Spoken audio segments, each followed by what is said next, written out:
More than 12,000 members of the United Auto Workers Union went on strike for the first time at all three Detroit car companies after failing to agree on new labor contracts. It was pretty crazy, wild.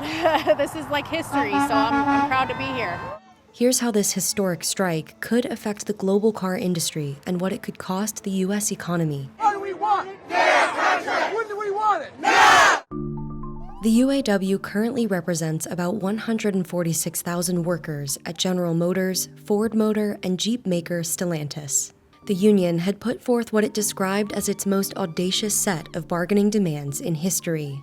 The demands include things like really ambitious double-digit pay increases, pensions, the return of pensions, retiree health care, increased cost of living allowances, better work-life balance. We're not asking to join the billionaire class. We're asking for our fair share of the fruits of our labor. Traditionally, when companies go on strike, I think that what people are most familiar with is all workers walk out at once. What's happening here is different. The UAW president, Shawn Fain, is implementing a targeted strike strategy, which means that walkouts could occur at different plants over time. It's a move that is meant to keep the automakers on edge. This strategy will keep the companies guessing.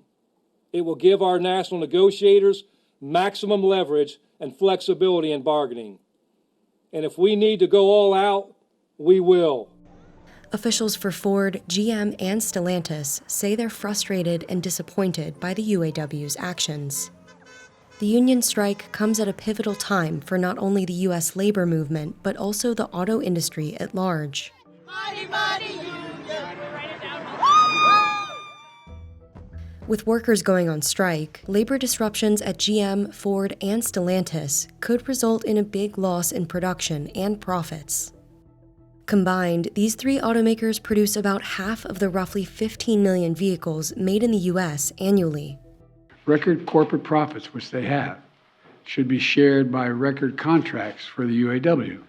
Car manufacturers and suppliers around the world could also suffer the consequences of the walkout. A strike against all car makers in Detroit could affect the global industry because, for example, a lot of suppliers who feed these companies really need that work. Picketing members, on the other hand, are also facing their own financial risks. The union's strike pay is $500 a week, which would be commensurate or roughly with what entry-level workers at these factories make. But workers on the top tier wage, it would be a net loss.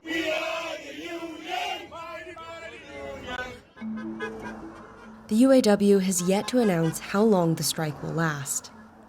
Analysts estimate a 10-day strike of nearly 150,000 auto workers against the three companies could result in a total economic loss of more than $5 billion. The UAW's strike fund is robust enough to the point that if they keep it to just like a select number of people, a smaller group basically, it allows them to extend out the time that the strike fund can be utilized. So there is that possibility that by keeping it to a more refined group of folks who are striking, that the union has the ability to keep this going, but it really does remain to be seen.